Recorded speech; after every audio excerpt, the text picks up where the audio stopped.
Assalamualaikum warahmatullahi wabarakatuh. Jadi pada video kali ini aku bakalan cerita tentang hal mistis atau kejadian mistis yang pernah aku alami, karena banyak banget yang nanya di kolom komentar. Oke guys, jadi aku lagi menikmati indahnya pemandangan lampu-lampu dari atas. Ternyata emang terlihat jelas banget kalau misalkan dari Bukit Neba gitu kan. Kalau misalkan di Gunung Tanggamus itu mungkin terlihatnya di antara camp 2 sama camp 3, tapi nggak sejelas ini. Kalau misalkan di Bukit Neba ini memang benar-benar bagus banget dan kelihatan semua. Jadi penglihatannya itu tuh lebar. Kalau misalkan di camp 3 Tanggamus itu dia cuma beberapa doang sih, kayak cuma pas depan gitu doang. Sumpah ini bagus banget.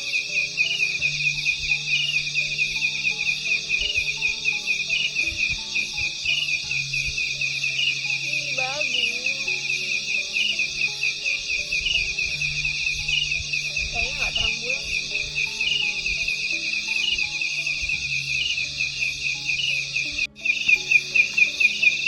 Oke guys, jadi di kolom komentar itu banyak banget yang nanyain, katanya selama aku bermalam di alam bebas atau kayak di hutan gitu, entah di gunung, entah di hutan, entah di rumah pohon, entah di mana, pokoknya semua tempat yang udah aku pakai untuk overnight itu, pernah nggak sih aku ngalamin hal mistis gitu? Jawabannya adalah iya, pernah. Sering sih, karena di alam itu mau dimanapun memang mereka tetap ada kan. Mungkin di sini pun mereka ada, cuman kita nggak bisa ngelihat dan kita nggak tahu mereka tuh posisinya ada di mana. Terus apa sih? Kalau misalkan untuk kejadian-kejadian gitu, aku alhamdulillah belum pernah sih kayak ditampakin dengan wujud aslinya langsung nampak di depan muka dengan jelas. Itu aku alhamdulillah belum pernah. Tapi kalau misalkan kayak sebatas-sebatas suara dan gerakan-gerakan yang kayak mereka kasih untuk memberitahu kalau misalkan mereka tuh ada gitu loh di sekitar aku, ada loh di sekitar kita gitu, itu sering. Kayak dari suara apa itu segala macam banyak aku pernah ngedengar. Kayak dari minta tolong, terus suara apa ya, banyak deh suaranya. Dan memang banyak sih mungkin yang nggak percaya kalau misalkan dari suara-suara gitu, karena kan kemungkinan besar dari hewan itu bisa aja menyerupai suara itu. Kayak misalkan suara orang ketawa tuh nggak tahu mungkin dari burung atau mungkin dari apa, kita nggak tahu kan. Tapi kalau misalkan suara yang benar-benar nampak jelas, terdengar jelas, itu adalah suara yang waktu di rumah pohon pertama itu suara minta tolong. Apa iya dari hewan itu bisa ngomong minta tolong, bukan ngomong minta tolong ya, maksudnya tolong gitu. Terus ada kayak suara apa gitu, pokoknya halus banget itu suaranya, dan suaranya itu tuh jauh. Dan kalian tahu kan kalau misalkan suaranya jauh tuh yang pasti makhluknya itu deket. Jadi kebalikannya loh, jadi kayak misalkan suaranya jauh, makhluknya deket. Terus kalau misalkan makhluknya deket, suaranya deket, berarti dia jauh. Dan memang tergantung kepercayaan masing-masing sih, mau percaya atau enggak. Aku pernah ngalamin kayak gitu. Itu tergantung dari penontonnya sendiri, tergantung dari semua sahabat garis petualangan sendiri. Karena menurut aku yang mereka bilang halusinasi deh, kayaknya enggak ada deh, kayaknya gini, mungkin mereka belum pernah ngerasain yang namanya masuk ke gunung, maksudnya naik ke gunung dan masuk ke hutan gitu, atau enggak bermalam di tempat ya di alam bebas. Jadi semoga aja memang mereka nggak pernah ngalamin ya, karena kalau misalkan ngalamin mungkin butuh banget mental yang bagus. Jadi kita ambil cerita dari hal kejadian kemarin. Nah, kemarin tuh aku sempat dengar cerita atau beritanya gitu kan dari media sosial, karena ada salah satu pendaki yang umur 14 tahun. Aku nggak tahu dia mendakinya itu tuh dengan simaksi resmi atau enggak, karena menurut aku pendakian itu harus menggunakan KTP nggak sih kalau misalkan di Pulau Jawa. Nah itu dia hilang selama 6 hari ceritanya. Terus menurut cerita yang bersangkutan itu tuh, dia di sana selama 1 hari dan nggak pernah ada malam. Jadi dia hilang 6 hari, tapi dia nggak pernah ngalamin yang namanya malam hari. Jadi selama dia hilang tuh dia cuma ngerasain siang hari doang. Dan dia selama hilang itu tanpa ada perlengkapan yang lengkap untuk menghindari dingin yang ada di alam. Terus dia cuma pakai pakaian biasa, dia nggak makan. Bayangin 6 hari nggak makan itu rasanya kayak gimana. Sehari nggak makan aja lambung kita tuh kayaknya rasanya panas banget gitu kan, asam lambungnya naik. Apalagi yang punya mah itu udah sakit banget perutnya, nggak makan nggak minum selama 6 hari. Bayangin kalau misalkan emang nggak ada yang bersangkutan dengan hal-hal mistis.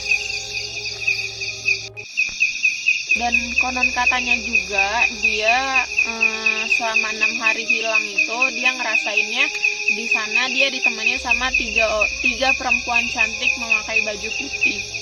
Dan ya mana ada gitu kan perempuan selama 6 hari nggak makan nggak minum juga sama seperti dia. Terus nggak ada malam karena nggak tidur juga katanya karena nggak ada malam. Terus gimana perempuan 3 terus nemenin selama 6 hari hilang gitu, nggak makan nggak minum nggak tidur, nggak masuk akal sebenarnya. Dan kalau untuk gadis petualang sih alhamdulillah nggak pernah ngalamin hal seperti itu ya, karena tapi semoga aja aku nggak pernah ngalamin ya, karena jauh-jauh deh. Karena alhamdulillahnya setiap langkah aku dimanapun aku selalu diiringin sama restu dan doa orang tua aku. Jadi alhamdulillah selamat mau aku dimanapun dan kapanpun.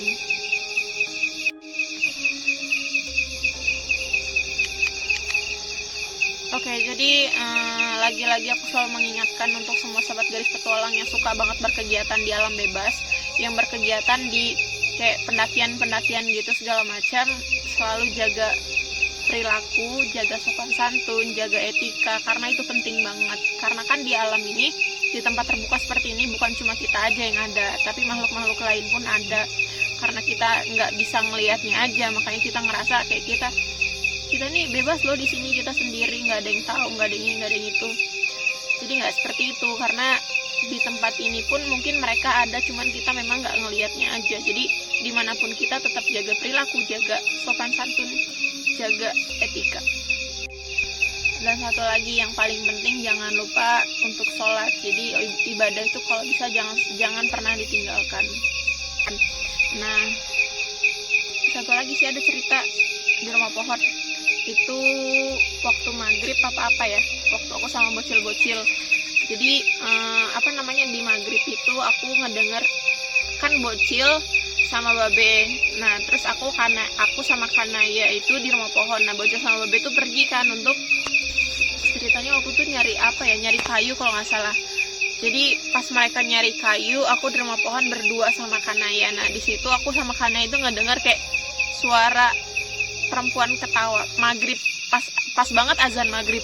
Suara perempuan ketawa tuh jelas banget. Terus Kanaya langsung nengok ke aku. Jadi aku spontan kan langsung nengok ke Kanaya, dan Kanaya langsung nengok ke aku. Itu nggak tahu deket atau enggak aja, tapi suaranya tuh kayak kedengeran jauh gitu. Dan Kanaya tuh langsung nanya ke aku, "Kak, dengar nggak barusan?" Terus aku bilang, "Emang kamu dengar?" Karena aku pikir tuh aku doang yang dengar, nggak taunya Kanaya juga dengar. Di situ langsung hening. Terus malamnya juga kayak banyak suara kepakan burung gitu. Jadi itu ceritanya. Dan memang ada sih di antara semua pengalaman yang pernah aku alamin itu, memang ada satu hal yang menurut aku berkesan banget, dan itu paling horor karena dia menampakkan jelas di depan mata kepala aku sendiri. Aku baru inget.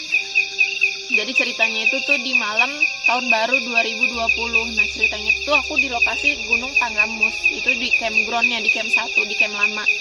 Jadi aku bermalam di situ kan. Nah ceritanya itu tuh aku memang pakai tenda, dan menurut aku udah pakai jaket, udah pakai kaos kaki segala macam.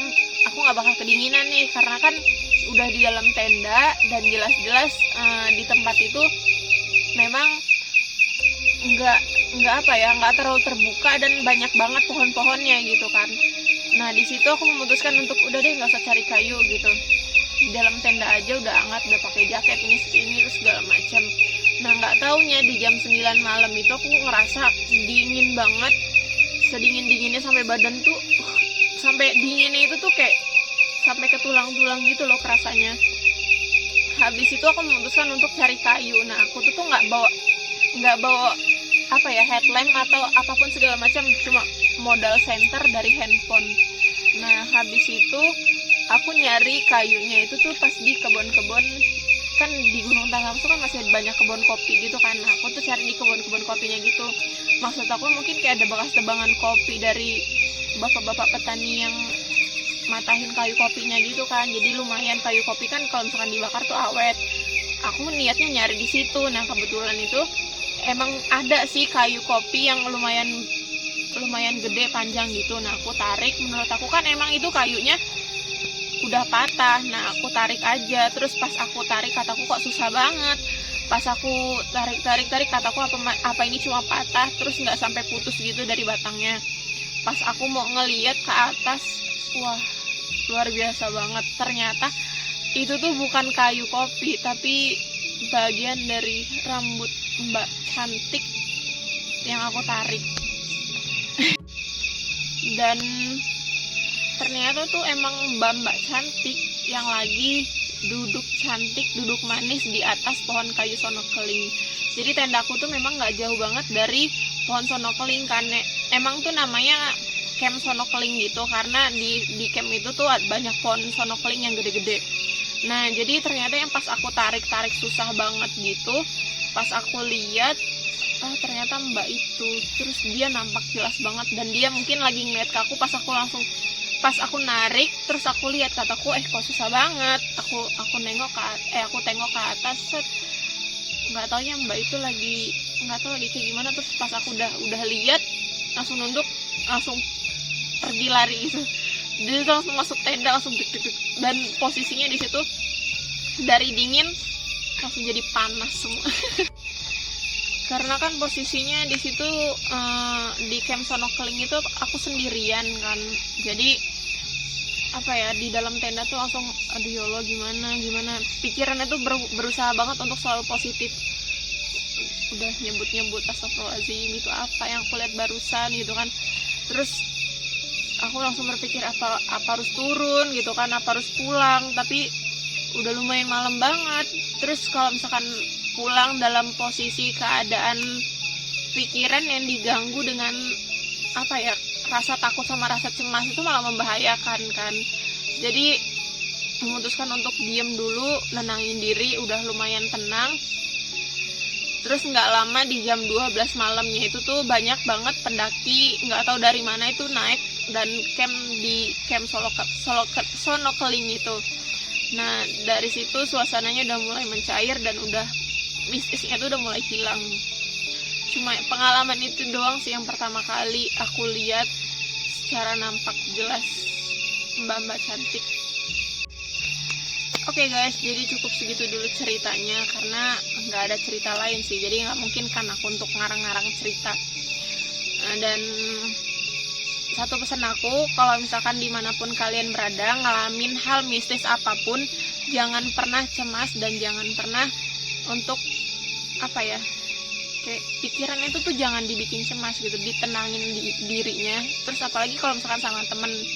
Jadi kalau misalkan sama temen di tempat kayak gini terus ngalamin kejadian hal mistis, jadi jangan diceritain dulu ke temennya, karena takutnya nanti malah pada takut terus membahayakan semuanya. Jadi disimpan dulu ceritanya, diceritakan di tempat yang lain, di tempat yang udah aman gitu loh. Oke, jadi segini dulu ceritanya, karena ini udah malam banget, aku mau istirahat. Kita lanjut di next part. Dimanapun kalian berada, tetap jaga etika, jaga sopan santun, dan jaga perilaku. Jangan lupa jaga kesehatan, karena masih banyak banget COVID kan. Salam lestari, salam limbah dari petualang. Assalamualaikum warahmatullahi wabarakatuh.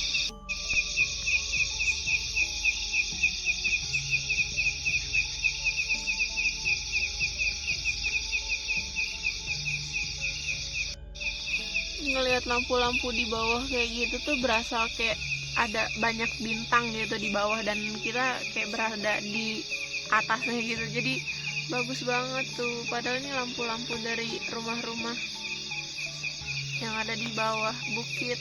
Nggak di bawah banget sih, maksudnya kayak di bawah, pokoknya view dari tanggamu sama dari ini cakep banget.